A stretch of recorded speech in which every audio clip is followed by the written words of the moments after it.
हम अगर बीमारी के लिए कोई उपाय करें तो कौन सी प्रदोष पर करें, और लक्ष्मी के लिए कोई उपाय करें तो कौन सी प्रदोष पर करें। तो अच्छे से सुन लेना भाइयों, शुक्ल पक्ष में जो प्रदोष पड़ती है वो लक्ष्मी की वृद्धि के लिए होती है, कृष्ण पक्ष में जो प्रदोष पड़ती है वो रोग और बीमारी को मिटाने की होती है। तो जितने उपाय आपको प्रदोष के बताए जाते हैं उस हिसाब से आप करो कि शुक्ल पक्ष की प्रदोष है तो लक्ष्मी का कोई उपाय करना है तो हमें शुक्ल पक्ष की प्रदोष पे करना है। अगर हमें बीमारी से निपटने का कोई इलाज करना है या कोई उपाय करना है तो उसको कृष्ण पक्ष की प्रदोष पर करना है। अब शुक्ल पक्ष की प्रदोष, उसकी प्रदोष का दिन था, बैठा हुआ था।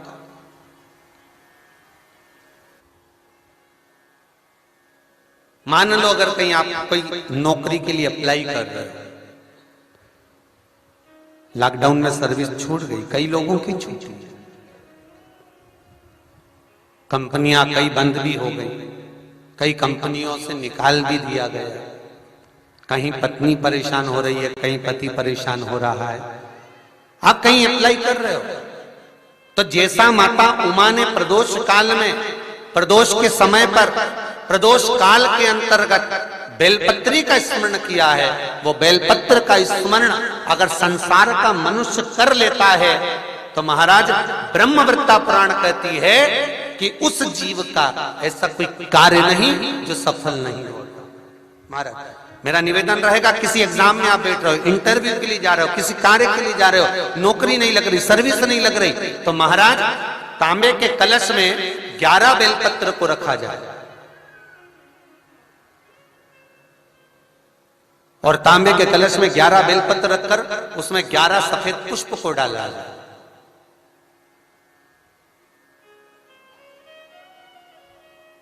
लाल चंदन घिसकर कटोरी में लेकर जाइए। प्रदोष के दिन, शुक्ल पक्ष का जो प्रदोष पड़ जाए उसके दिन शंकर के शिवलिंग पर लाल चंदन लपेटने से पहले शंकर की जो जलाधार,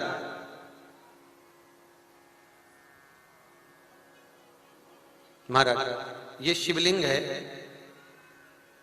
ये शिवलिंग है और ये पूरी गोल और ये चरण, ये जलाधार, ठीक है। आपको पहले भी कहा है शंकर जी की पूरी जलाधारी में शंकर जी का संपूर्ण परिवार है। राइट जो चरण है जहां से पानी नीचे गिरता है वो गणेश जी का स्थान है, लेफ्ट कार्तिकेय जी का स्थान है, बीच में जो एक मोटी सी लाइन है वो अशोक सुंदरी का स्थान है। जहां पर शिवलिंग रखा हुआ है ये माता जगत जननी जगदम्बा का हस्त कमल है। शंकर भगवान को मां अपने हस्त कमल पर रखी हुई है। ऊपर से जो बूंद बूंद पानी जलाधारी से नीचे गिर रहा है ये शंकर भगवान की 5 लड़कियां हैं, जया, विषहरा, सामरीबारी, दोतली और देव। ये ऊपर से बूंद बूंद जल क्रीड़ा शंकर जी के साथ में करती हैं। शंकर भगवान का संपूर्ण परिवार जलाधारी में विराजमान है। शिव महापुराण कहती है, माता उमा का चरित्र कहता है, कोई एग्जाम में बैठ रहे हो, कोई कंपटीशन एग्जाम में बैठ रहे हो और चाहते हो कि मेरी नौकरी इसमें लगना ही चाहिए, तो लाल चंदन का लेपन आपको इस पूरी जलाधारी पर करना है। लाल चंदन का लेपन पूरी जलाधारी पर करना। और महाराज जी जिस कलश में आपने घर से 11 बेलपत्र और 11 सफेद पुष्प जल के अंदर डालकर लाए हो, उसको आप चढ़ाएंगे तो इस तरह से चढ़ाएंगे कि उसका भाग हमें दिखे चढ़ते समय। ऐसे नहीं चढ़ाना, उसको चढ़ाते समय इस तरह से चढ़ाएं कि वो जल का भाग हमारी ओर गिरता हुआ। महाराज जब आप वो समर्पित कर दें, बेलपत्र पुष्प आदि सभी चीजें, उस चंदन का एक थोड़ा सा भाग पूरी जलाधारी पर हाथ फेर कर अपने दरवाजे पर आते आते उसका स्पर्श कर दें। जिस दरवाजे से आप एग्जाम देने के लिए जाओगे, जिस घर से आप जाओगे, अपने घर के किसी भी दरवाजे पर उसका हाथ लगा दें या कोई स्थान को छू लें। जिसको आप दरवाजे को खोलकर, दरवाजे को स्पर्श कर कर या दीवार को छूकर या अलमारी को छूकर, जिसको भी छूकर आप जाओगे उसका स्पर्श कर लेना। फिर आपको कुछ नहीं करना है, उमा और महेश ही सब कुछ करेंगे जो उनको करना है, सब साथ। प्रदोष व्रत का नियम जो आप ले रहे हैं, प्रदोष व्रत को जो आप श्रवण कर रहे हैं उसको जरा ध्यान से सुनिएगा। सबसे पहले स्नान ब्रह्म मुहूर्त का, सुबह का, उसके बाद में फिर आसन पर बैठकर भगवान की भक्ति को धारण करना, शंकर का अनुमोदन करना, शिव भक्ति में डूबे रहना, शंकर का स्मरण करना, शंकर के नाम का स्मरण करते रहना, ये प्रदोष का मूल तत्व। महाराज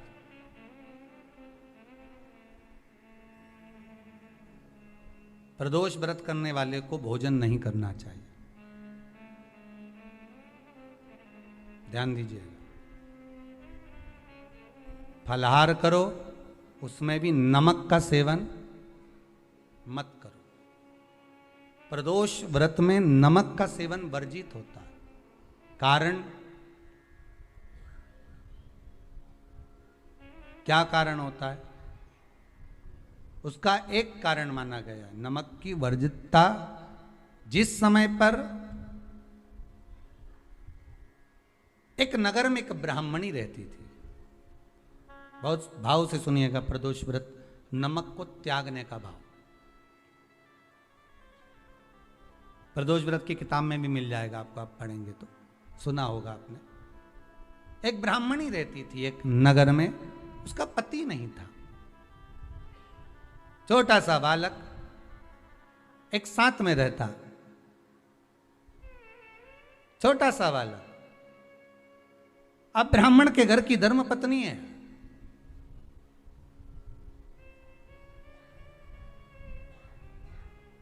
ब्राह्मण कर्मकांड करने वाला, पूजन करने वाला, पाठ करने वाला, अनुष्ठान करने वाला, पूजन करने वाला, मंत्र जाप करने वाला, भगवत भक्ति में डूबने वाला।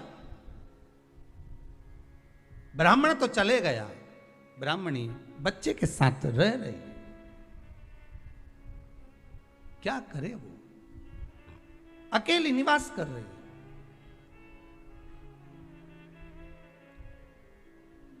अकेली रह रही है। और ब्राह्मणी बच्चे के साथ भ्रमण करती रहती, घूमती।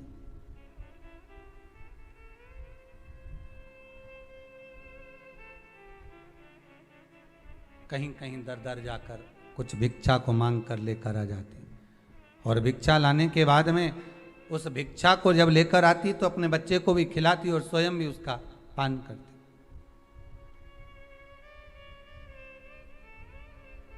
एक दिन ब्राह्मणी भ्रमण करते करते प्रदोष काल के समय पर शिव मंदिर में प्रवेश करी।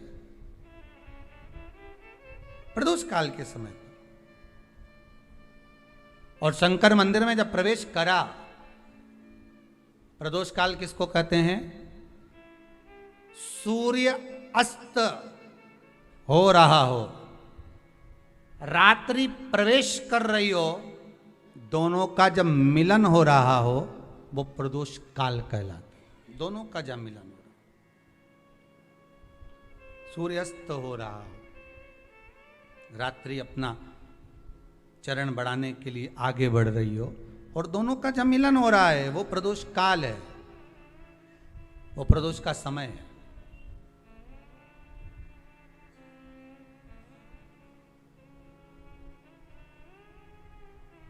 ब्राह्मणी मंदिर में प्रवेश कर रही, जब ब्राह्मणी मंदिर में प्रवेश करी, मंदिर के अंदर पहुंची, प्रदोष काल का समय था, प्रदोष का समय चल रहा था।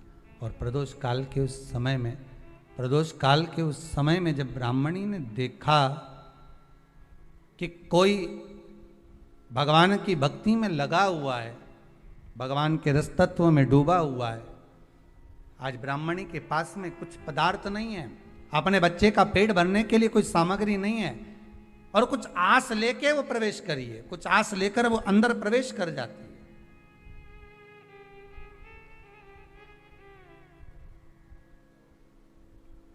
कोई ऋषि की पत्नी, कोई ब्राह्मण जन की अर्धांगिनी उस प्रदोष के समय पर शंकर का अभिषेक पूजन कर रही थी, भगवान शिव की आराधना कर रही थी, भगवान की भक्ति में डूबी हुई थी। भोला सब दुख का प्रयास करना, जब जब जिस जिस महीने में जो जो प्रदोष पड़ा करे, जब प्रदोष पड़े, बन सके 1 बेलपत्र, बन सके 5 बेलपत्र, शमी पत्र, हरे मुंह,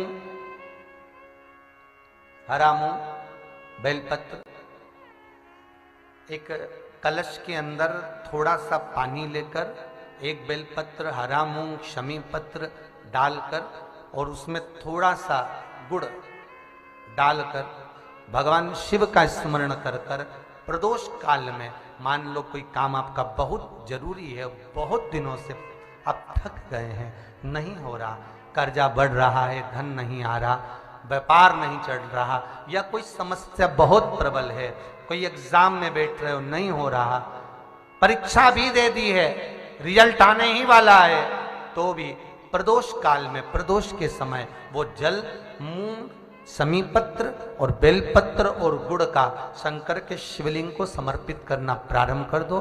2 या 3 प्रदोष करोगे, बाबा आपकी मनोकामना शीघ्र पूर्ण कर देगा। 2 या 3 करोगे, बाबा करेगा। कई लोग सर्च कर रहे हैं, प्रदोष का व्रत है, प्रदोष के व्रत में आज मान लो मंगलवार का प्रदोष है, मान लो सोमवार का प्रदोष है, मान लो गुरुवार का प्रदोष है, तो प्रदोष में मैं क्या खाऊं, आज के व्रत में क्या खाया जाए। लोग नेट पर सर्च करते हैं, लोग गूगल पर सर्च करते हैं, किताबों में ढूंढते हैं, पोथी पुराणों में ढूंढते हैं, क्या खाया जाए।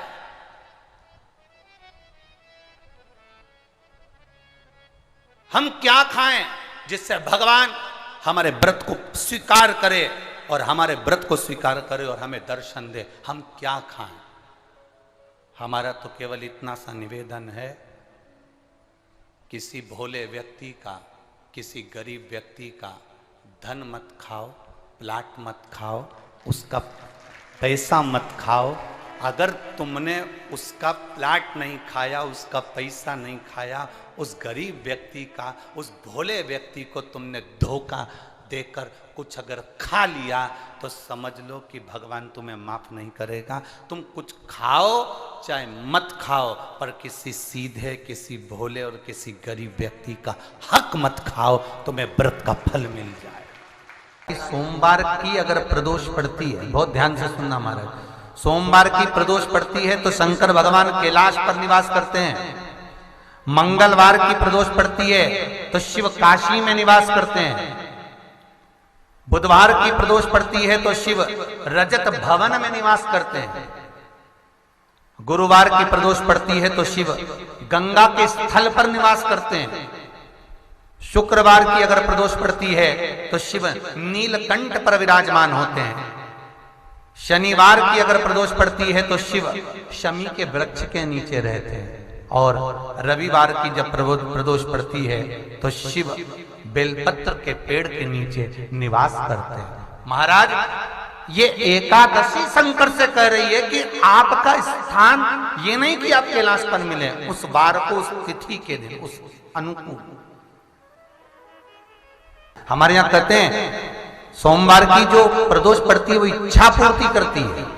मंगलवार की प्रदोष रोग से मुक्ति देती है।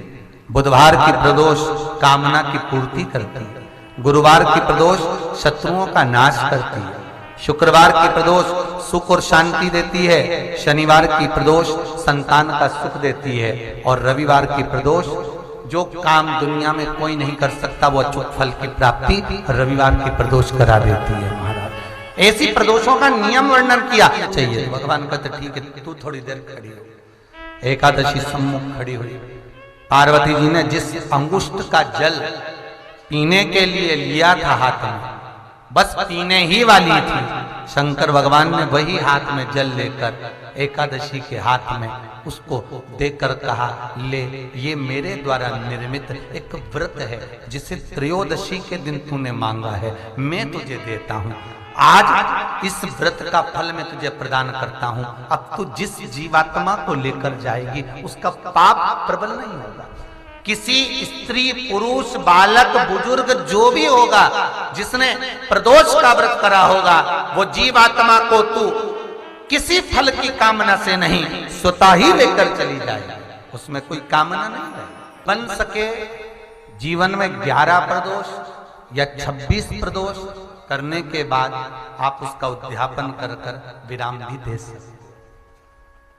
पर जीवन में एक बार प्रदोष का व्रत मौका मिले, जिस कामना से जिस दिन का भाव आपके मन में आए कि मुझे रोग से मुक्ति पाना है तो ये प्रदोष मुझे करना है, मैं और रोग मुक्ति के लिए हम मंगल, जो भी आपके मन में आ रहा है, संतान प्राप्ति के लिए शनिचरी प्रदोष, आप उसका स्मरण करें। फिर लिखा शिव महापुराण में, बड़ा सुंदर लिखा वेदव्यास जी ने, मान लो आप प्रदोष का व्रत नहीं कर सकते, आप अगर व्रत नहीं कर सकते तो प्रदोष के दिन, प्रदोष काल में शाम का समय सूर्य अस्त का कुछ पल कुछ घड़ी के पहले से लेकर बाद तक का प्रदोष काल के अंतर्गत आप शंकर जी के मंदिर में जाकर 1 लोटा पानी 5 बेलपत्र भी अगर समर्पित करते हैं तो संपूर्ण प्रदोष का फल आपके भाग्य में प्रबल हो जाए। शिव महापुराण में इसका संपूर्ण देशवासियों को अनंग त्रयोदशी की बहुत बहुत बधाई हो। ये मेरे महादेव की वो त्रयोदशी है, इस त्रयोदशी पर आज,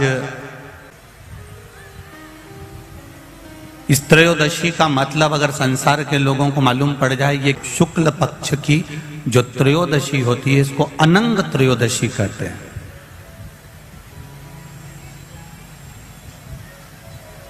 इस त्रयोदशी का महत्व, जिसके परिवार में पति पत्नी का झगड़ा होता हो, जहां अदालत तक बात पहुंच गई हो, या बेटियां मायके रह रही हो, पति कहीं दूसरी जगह रह रहा हो, या किसी पति का या पत्नी का स्मरण कहीं दूसरी जगह हो, इस अनंग त्रयोदशी का मात्र स्मरण, इस अनंग त्रयोदशी का मात्र पूजन, पूरे साल भर में आप शंकर भगवान की आराधना करते हो, पर इस अनंग त्रयोदशी की आराधना का फल ही दूसरा है, इसका महत्व ही दूसरा है।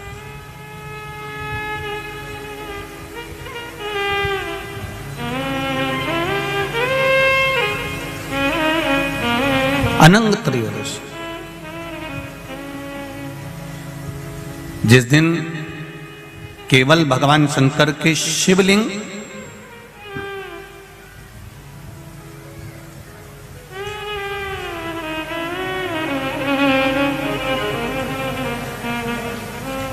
जैसे ये जलाधारी है माता पार्वती जी का हस्तकमल, ये शिवलिंग रखा हुआ है, ये जलाधारी में से पानी बहने का स्थान, बीच में मोटी सी लाइन जहां अशोक सुंदरी विराज रही है, राइट में गणेश जी, लेफ्ट में कार्तिकेय जी, और गोल जो भाग है वो माता जी का हस्तकमल है। और ये जो शिवलिंग रखा हुआ है ये शिव का स्वरूप है।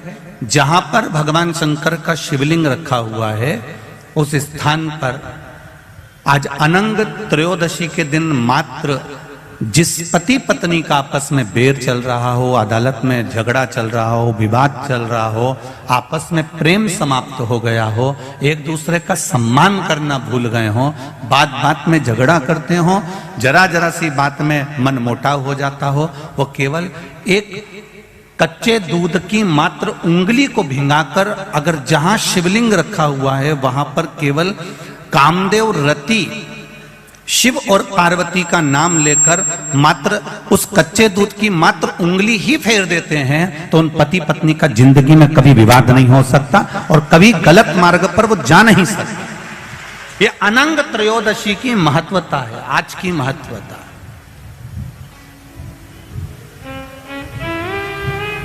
केवल साल भर में एक दिन होता है जिस दिन भगवान अपने साड़ू भाई के साथ पूजाते हैं।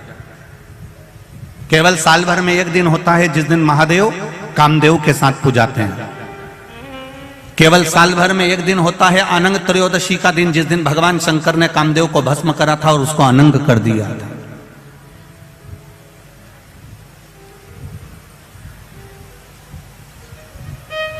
और आज पूरे राष्ट्रवासियों को तो बड़ा प्रसन्नता का विषय है कि आपको अनंग त्रयोदशी के साथ में आज सोम प्रदोष का भी आनंद प्राप्त हुआ है। ये शिव की कृपा है, ये उसकी उदारता, ये उसकी करुणा। अनंग त्रयोदशी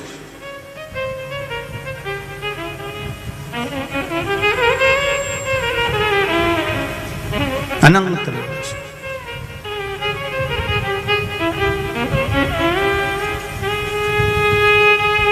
आज के दिन